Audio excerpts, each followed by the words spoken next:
Abrindo as entrevistas desta terça-feira, eu cumprimento, do outro lado da tela, o ex-senador e ex-governador do Paraná, pelo Partido dos Trabalhadores, Roberto Requião.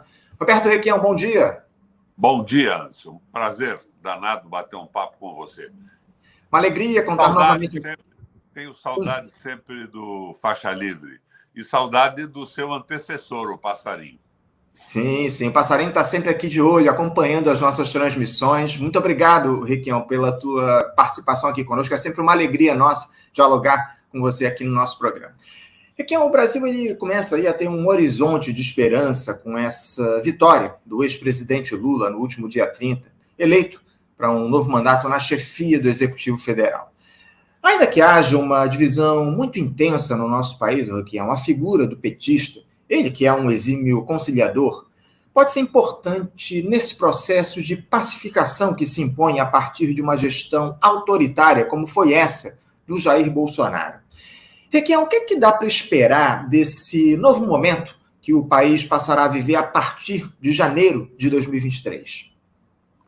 Eu espero do governo, do nosso governo, do governo do Lula, uma ação moderada do ponto de vista aristotélico, atos meios e atos eficientes. Eu não espero nada de temerário, que não seria sustentável no governo, mas espero que nós não resvalemos em função da amplitude da aliança a alianças com o capital financeiro, que seria uma contradição ao que o povo do Brasil espera do governo do Lula agora. Atos meios, atos eficientes, sem covardia e sem temeridade. Equilíbrio. Mas, fundamentalmente, o Lula precisa, agora, neste período que antecede a sua posse, caminhar para a reconquista do prestígio, ou grande parte do prestígio, que tinha quando abandonou o último governo, quando deixou o último governo. Ele tinha 87% de apoio da população. Isso é fundamental. E ele vai fazer isso como? Nesse primeiro momento, ele tem que levar em consideração a solidariedade e a identidade com o nosso povo. Ele deve anunciar com clareza medidas que satisfaçam a possibilidade das pessoas mais pobres do Brasil readquirirem empregos e conquistarem melhores salários. Então, eu sugeriria, por exemplo, uma redução brutal de gravames sociais, previdenciários, para as pequenas empresas. Aqui no Paraná, por exemplo, quando eu fui governador, eu reduzi o ICMS da pequena empresa de 18% para 2,5%. E 0% do ICMS das microempresas. Por quê? Porque as pequenas e microempresas são responsáveis por 70% a 80% dos empregos no Brasil. E eu criei o maior salário mínimo regional do país. Para você ter ideia, na minha época de Senado, eu regularizei a situação das empregadas domésticas. Essa lei é de minha autoria.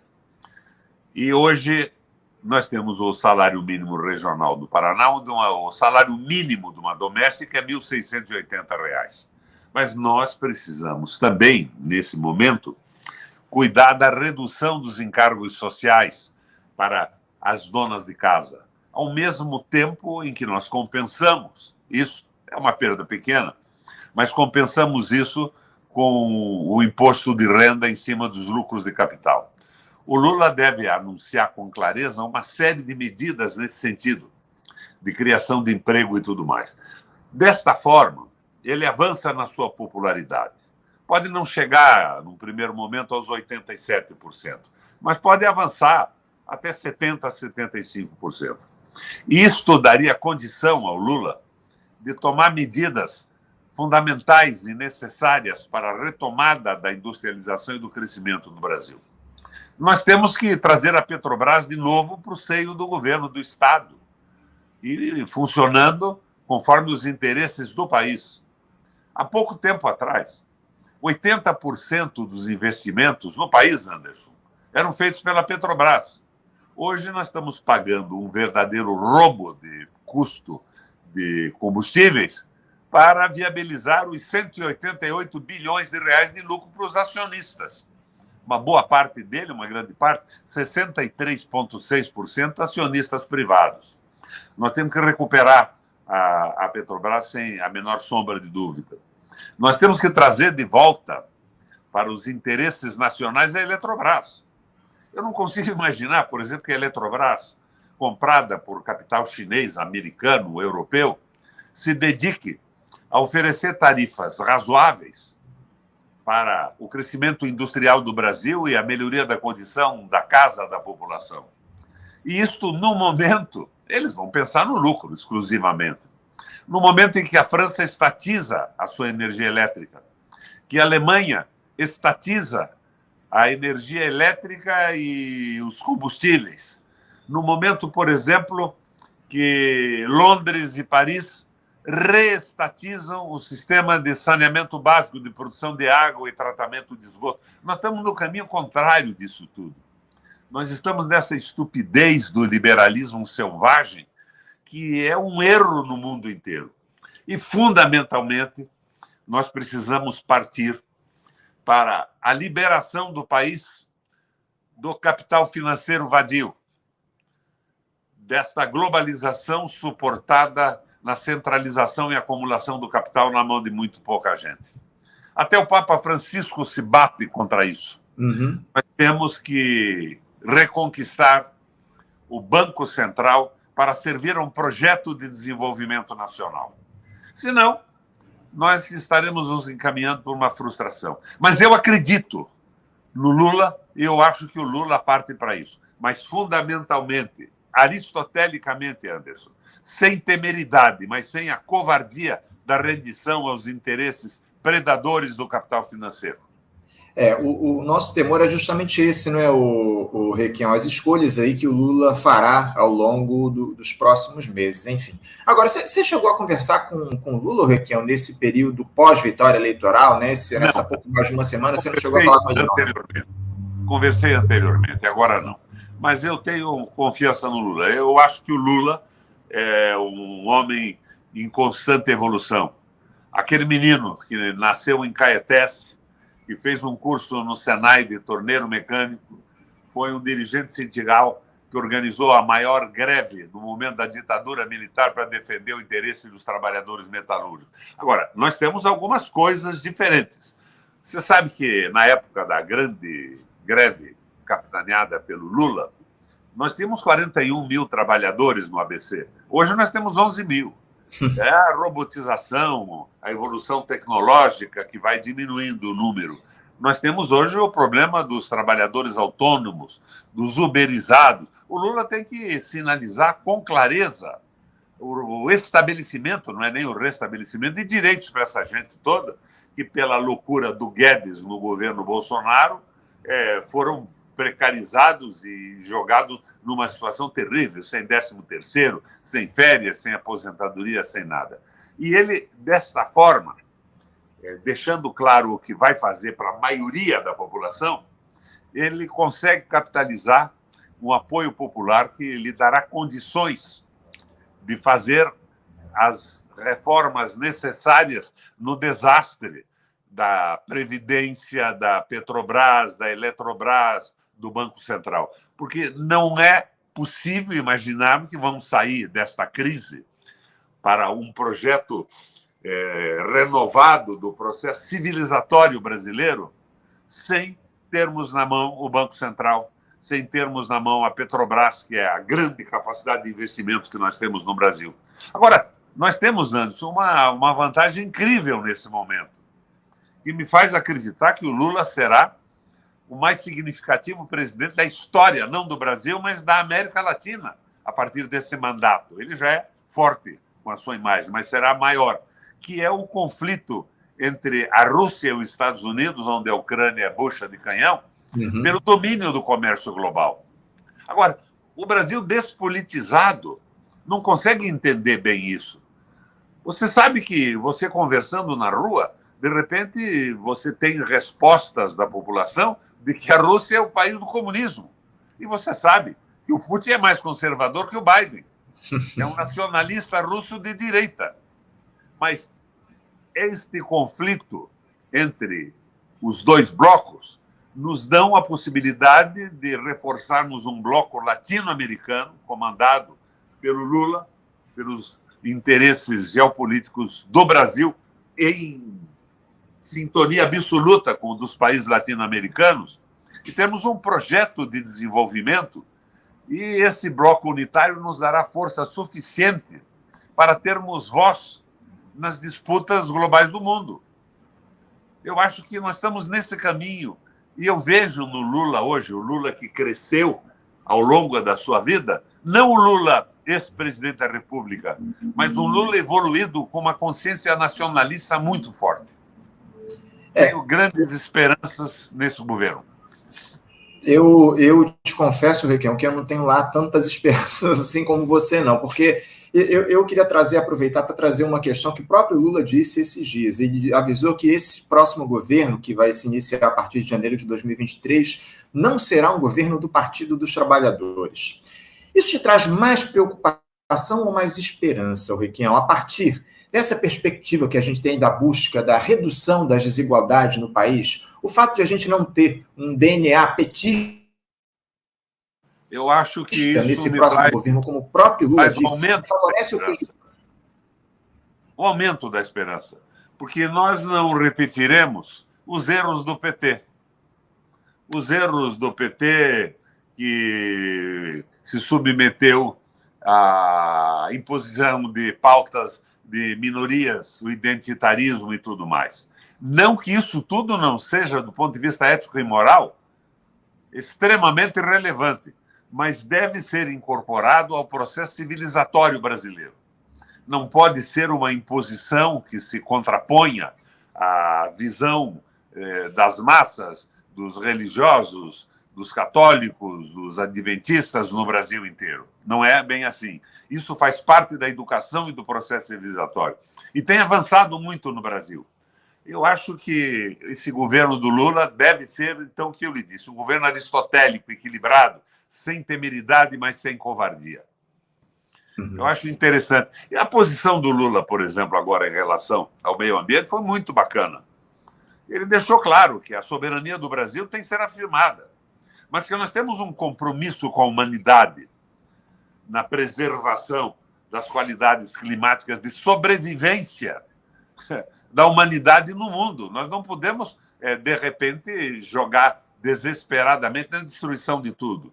Eu poderia te dizer, mas blocos e países do mundo inteiro conseguiram o avanço econômico destruindo a natureza. Isso não significa que nós tenhamos que fazer a mesma coisa, porque compromete a permanência do homem na Terra.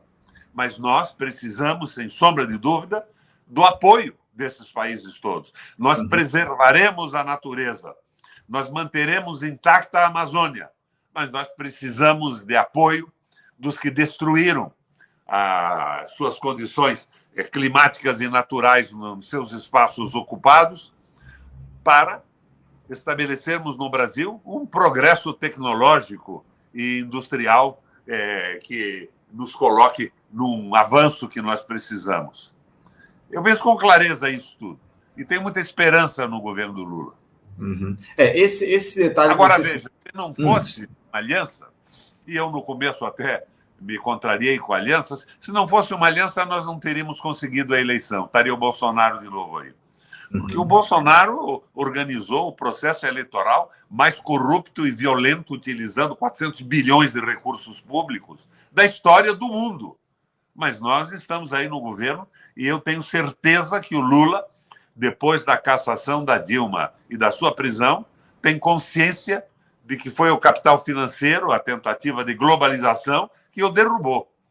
Ele terá habilidade. Agora, precisa ter apoio da população. Por isso eu digo a você que, num primeiro momento, nós temos que cuidar do emprego, do salário, da sobrevivência da grande parte da população com dignidade. E daí nós avançamos. Vai demorar isso? Não. Se as medidas anunciadas forem antes do dia 1º, chegamos no dia 1º já com apoio popular para corrigirmos os descaminhos da Petrobras, da Eletrobras com a sua privatização, de uma forma consistente. Até porque o mundo está nesse caminho. Uhum. Sem dúvida, sem dúvida. Você citou uma questão que eu julgo muito importante a gente colocar aqui, Requião, essa tentativa do mundo, digamos assim, de jogar a responsabilidade pela preservação da Amazônia no Brasil, quando grande parte, a maioria desses países desenvolvidos acabaram destruindo lá as suas florestas para buscar esse crescimento, esse desenvolvimento, e acabam depois agora colocando toda a responsabilidade aqui no nosso país e não atuam de uma forma responsável para nos auxiliar a fazer a proteção das nossas florestas, enfim, esse é um detalhe muito importante que você traz aqui para a gente. Mas eu queria voltar a falar especificamente sobre esse próximo governo Lula, o Requião, porque quem parece que vai ter aí um papel de protagonista no próximo governo, pelo menos em um primeiro momento, será o vice, o Geraldo Alckmin, ele que está comandando essa transição. Naquela reta final de campanha, o Requião, o Alckmin, ele pareceu meio escanteado, digamos assim, deixado de lado, mas voltou a ganhar espaço aí após o resultado eleitoral. Há, inclusive, a expectativa de que ele possa comandar o Ministério da Economia. Como é que você observa o papel do ex-governador de São Paulo nessa gestão, Requião? Você crê que ele vai dar as cartas aí ao longo do mandato? Essa força que o Lula tem dado a ele pode ser uma espécie de antídoto, digamos assim, para evitar problemas futuros, como o que o PT teve com o Michel Temer durante o governo da Dilma? Eu não concordo com a tua análise. O Alckmin iniciou a organização do grupo de transição, mas ontem o Lula voltou e, junto com o Alckmin, reassumiu o comando do grupo de transição. O problema básico é que, hoje, nós temos, por exemplo, o convite do Pércio Arida e do André Lara Rezende para colaborar com a equipe de transição. O Arida é um horror, não é? O Arida traria a influência dos Soros para a nova economia brasileira. Isso é uma doidice. Você sabe quem é o Soros, né? Um antigo marxista que se transformou num mega investidor sem nenhum respeito e nenhuma identidade, nenhuma solidariedade com as pessoas e os países. Mas o Arida tem evoluído muito. Eu vi algumas entrevistas do Arida, tomei conhecimento de alguns textos, em que ele, por exemplo, defende o orçamento funcional. Ou seja, que ao invés de tomarmos dinheiro emprestado do capital financeiro globalizado, pagando juros absurdos e vendendo empresas públicas, nós utilizemos a emissão de moeda onde não se paga juro algum.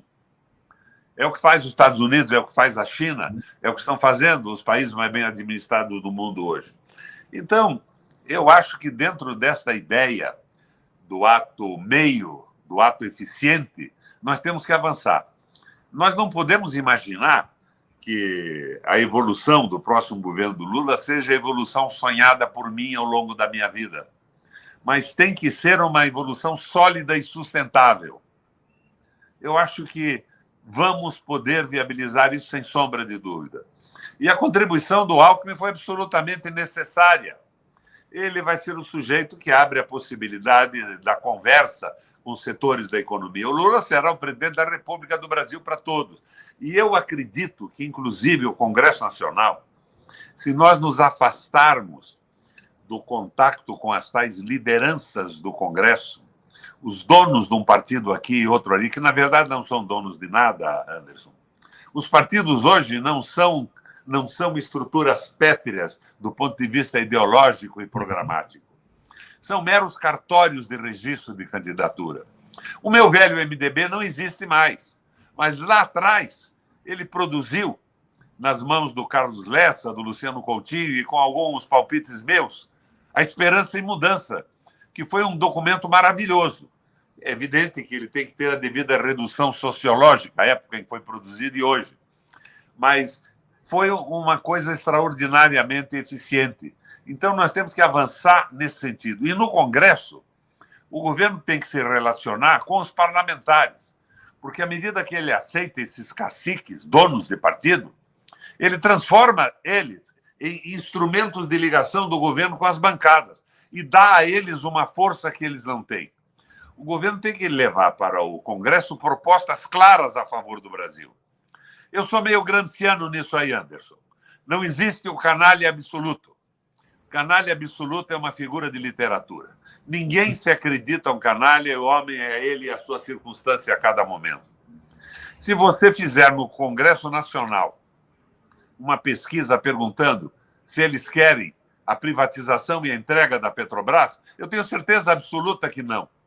No começo desse processo eleitoral, fizemos uma pesquisa aqui no Paraná.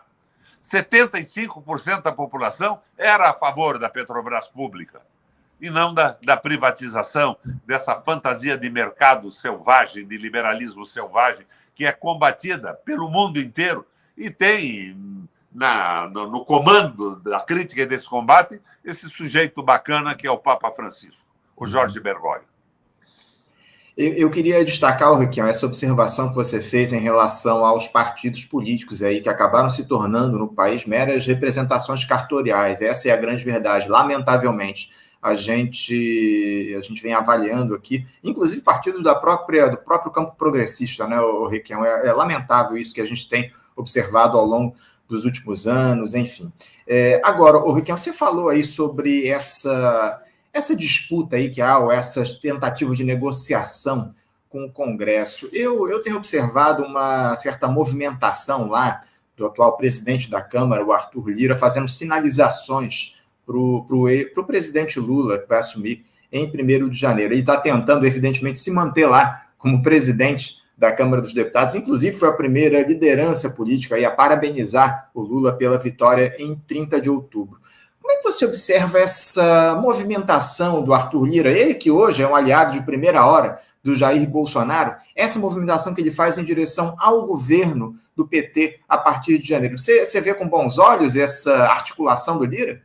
Não vejo, não. Eu vejo que ele tenta preservar a sua condição de dealer, de representante do governo no tal do Centrão. Mas cá entre nós, eu fui senador 2 vezes. Não existe Centrão, não existe nada disso. Só existe a partir do momento em que o governo equivocadamente se dirige a um dos supostos líderes desse Centrão e o transforma no representante das negociações com o governo. Daí ele lidera a bancada em troca de favores. Olha, eu fui governador do Paraná 3 vezes. Eu nunca fiz uma concessão. Eu não trabalhei com emendas para parlamentares, trabalhei com programas. Eu fazia, por exemplo, um programa tecnicamente elaborado que nós íamos construir mais 500 escolas no estado. Eu chamava os parlamentares para conversar. Conversava com todos eles, não com os tais dealers, com as tais lideranças supostas, mas chamava 5, 6 para um almoço a cada dia. Dizia o que ia fazer. Quando eu saía do Brasil para conseguir um financiamento externo, eu levava a oposição comigo para verem como é que a gente estava negociando e por quê. Daí eu punha em votação um programa de construção de escolas. E depois de votar o programa, todos eles, independentes do partido a que pertenciam, podiam ir ao interior, às suas bases, e dizer: olha, essas escolas estão sendo construídas aqui nesse programa porque nós aprovamos o programa do governo, estamos juntos nisso. É assim que temos que ver o governo federal funcionando. Tem que acabar aquela história de darmos poderes de contato e domínio para alguns picaretas que, desta forma, comandam o Congresso Nacional. Tem que ser aberto o Congresso aos parlamentares. E eu tenho certeza que devemos ter alguns canalhas lá. Devemos ter uma boa parte subordinada ao poder financeiro que financiou suas campanhas. Mas a maioria não. A maioria não. Tem que jogar o interesse nacional acima de tudo. Agora, se começar a fazer favores para alguns picaretas, nós perdemos até a nossa própria base.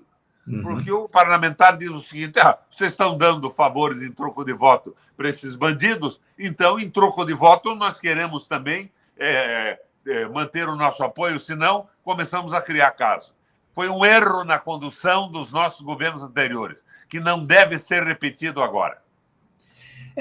Muitos erros foram cometidos aí ao longo desses 13 anos de governo do Partido dos Trabalhadores, e não há dúvidas em relação a isso. Agora, como é que você acredita, ou como você avalia que deve ser a posição, o Requião, dos partidos de esquerda aí diante desse governo, que se coloca, num primeiro momento, como mais conciliador do que aquele que o Lula fez entre 2003 e 2010, até porque as condições hoje são muito diferentes daquelas que a gente tinha no início dos anos 2000. Eu te pergunto isso porque, como a gente já colocou aqui, as negociações com o tal do Centrão já estão a todo vapor. Tanto que até mesmo o fim desse criminoso orçamento secreto, o Requião, já está em risco, ao menos nesse primeiro ano de governo, para acomodar, digamos assim, as mais diferentes forças lá do Congresso. Em um quadro difícil como esse, Requião, como é que a esquerda deve pressionar o governo? Eu não entendi bem a tua pergunta. Eu acho que o orçamento secreto tem que ser eliminado rapidamente. Pois é, mas a questão, Requião, é que já há apoio do Supremo Tribunal Federal nisso. Não é possível que 95% da possibilidade de investimento seja atomizada em negociações para manutenção de cargos e grupos eleitorais de deputados e senadores. Isso acaba com a possibilidade de planejamento do Brasil. Eu tenho certeza que o Lula fará isso. Agora, o fundamental é a negociação ampla, acabar. Eu, por exemplo, sempre fui contra a emenda impositiva, mas em determinado momento, como o governo usava a liberação de emendas e de favores para desnacionalizar o Brasil, a gente acabou aceitando no Congresso. Isso tem que acabar. Eu fui governador 3 vezes, eu não usei esses meios. Eu não perdi uma eleição no Senado, na Assembleia Legislativa do Paraná, de interesse do Estado. É bem verdade que depois, quando surgiu a possibilidade do Beto Richa, que era flexível nos favores e na negociação, eu perdi o PMDB. O PMDB virou partido do Bolsonaro, se acanalhou completamente no Paraná. Mas eu continuo acreditando nas pessoas. Veja o comportamento da minha amiga Simone Tebet. Ela é minha amiga pessoal, não tem exatamente a mesma visão que eu tenho da economia, do mundo, da administração pública, mas no momento em que o raio do PMDB acanalhado dizia que não tomava posição, ela tomou de frente, mostrou a sua dignidade, o seu amor pelo país. Foi um troço bacana. E isso me faz cada vez mais acreditar nas pessoas. Requião, eu só queria trazer uma informação aqui a respeito dessa questão do orçamento secreto, porque, pelo que chega, a expectativa desse próximo governo Lula é que o Supremo Tribunal Federal ele tome uma atitude em relação a esses recursos que são distribuídos aí a parlamentares, o tal do orçamento secreto. Porque, pela via política, ao que parece, pelo menos as informações que chegam, não há muito interesse, nesse primeiro momento, de se acabar com o tal do orçamento secreto, não, porque, evidentemente, isso traria problemas nessa articulação que está sendo construída com os parlamentares do chamado Centrão, enfim. Eu estou só trazendo isso porque foi a informação que nos chegou aqui, dessa articulação que está sendo construída, pelo menos para esse primeiro ano de mandato do governo Lula. Caso o Supremo Tribunal Federal não tome uma atitude barrando o tal do orçamento secreto, ao que parece, nesse primeiro ano de governo, o Lula não faria nenhum movimento na tentativa de encerrar, de acabar com esse orçamento secreto. Bom, a ver os próximos capítulos diante de todo esse quadro. Agora, eu queria trazer uma outra questão aqui, Requião, que é justamente a relação que o Lula tem com as Forças Armadas a partir de 2023. Que o presidente ele já indicou, Requião, que vai desmilitarizar o governo, já que existem mais de 8 mil cargos no Executivo ocupados por oficiais das Forças Armadas. A relação do petista, do Lula, aí com os militares já não é das melhores. Há muita resistência ao Lula lá na caserna. A partir dessas exonerações, desse histórico do Lula com as Forças Armadas, como é que você acha que vai ficar a imagem do petista com os militares, Requião? Eu acho que você está partindo de informações equivocadas, Anderson. Em primeiro lugar, você está entrevistando aqui um oficial da reserva do Exército Brasileiro. Eu tenho origem no CPOR, tenho um orgulho danado das Forças Armadas Brasileiras, tenho familiares, parentes que chegaram ao generalato. As Forças Armadas não podem ser entendidas como alguns generais de pijama que foram capturados, abduzidos pelo interesse globalizante que surge a partir dos Estados Unidos. Aliás, faço um parênteses aqui. Eu não falo mais do imperialismo americano, viu, Anderson? Os Estados Unidos foi capturado pelo capital financeiro, que quer a globalização e o domínio do mundo.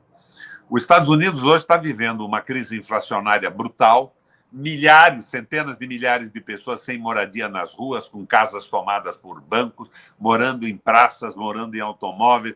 A crise é muito grande, nós temos que sair desta visão da globalização e do capitalismo financeiro, o capital vadio mandando no mundo. Então, eu não acho que o Exército seja separado. É evidente que o Bolsonaro apelou por uma visão corporativa do Exército, não é uma visão nacional. Não é o orgulho do Exército por ser o Exército de Segurança do Brasil, mas é uma corporação que quer acumular benefícios. E o corporativismo é a manifestação coletiva do egoísmo, do individualismo, e em qualquer categoria. Isso é ruim. Mas o Exército brasileiro está vinculado ao país. Mesmo que um oficial tenha conseguido pessoalmente um benefíciozinho maior aqui e ali, ele tem um cunhado, um primo, um tio que está encaixado na vida comum da população e sofrendo como sofrem todas as pessoas. Eu, você e todos os trabalhadores sentimos a tragédia que é esse liberalismo selvagem. Então, não acredito que o Exército vai fazer oposição. E acho que, à medida que o Lula colocar a sua proposta de valorização do país, de retomada do desenvolvimento econômico, de restabelecimento do processo civilizatório, ele vai ter apoio, inclusive, do Congresso. Ele tem que sair do domínio desses capos não de tutti capi, mas capos de grupos embutidos no Congresso Nacional que se transformam em linhas de transmissão do governo para distribuição de favores. Ele tem que conquistar com uma proposta clara e ele terá condição para isso, acho que segundo esse caminho que eu tracei para você aqui agora. Anteriormente à posse e posteriormente à posse com apoio da população e, não tenho dúvida, do Congresso Nacional. Agora, é claro que você fala no Supremo. Eu acho, por exemplo, que o Supremo tem extrapolado os seus poderes. Ele está, dizia o Barroso, quero refundar a República. Ele é um mero juiz para cumprir a legislação, não tem que refundar porra nenhuma. A República tem que ser construída, reconstruída a cada momento, com a participação integral da população no processo civilizatório brasileiro. Então, tem erros aí. Mas acredito que o Supremo cumprirá o seu papel nesse momento.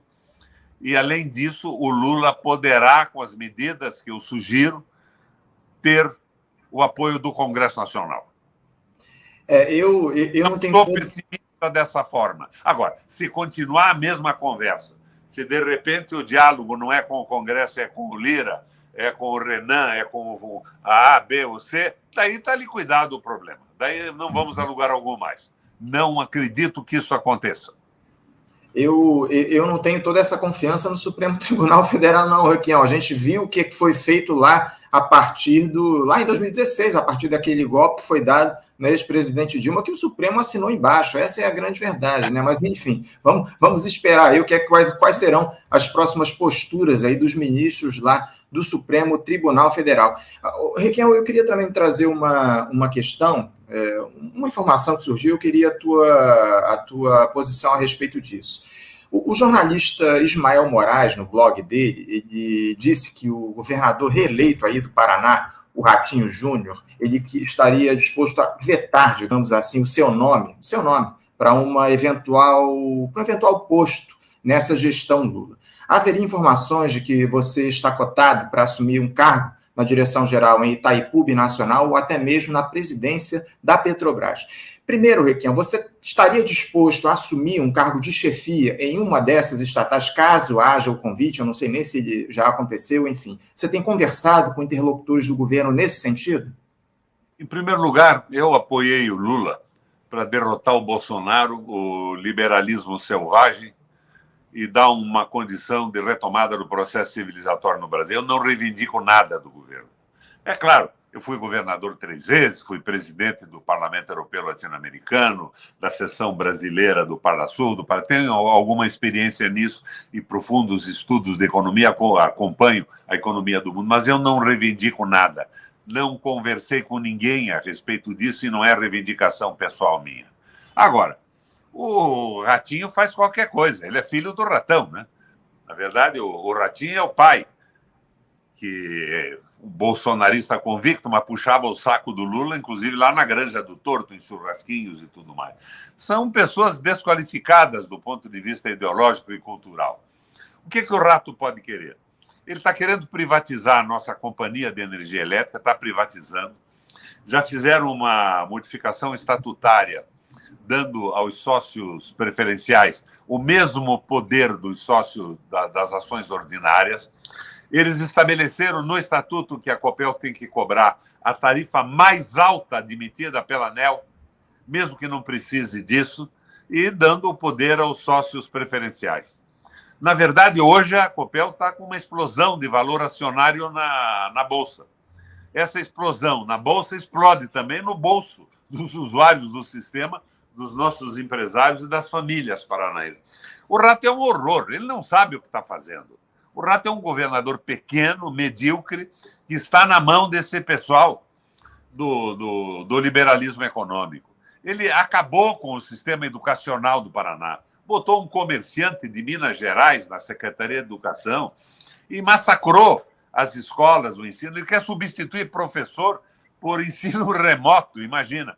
Ensino remoto com computadores para uma população de pessoas que não tem dinheiro para comprar um computador ou um telefone celular. É uma estupidez absoluta. O governo não fez uma obra, não fez nada. O governo do Rato se dedicou a acumular dinheiro para emendas de deputados. Tem mais de 4 mil cargos em comissão. Comprou todos os partidos. Eu fui candidato aqui do PT, do PV e do PCdoB, porque os outros partidos todos tinham sido comprados, parlamentares comprados. Então, é um verdadeiro horror.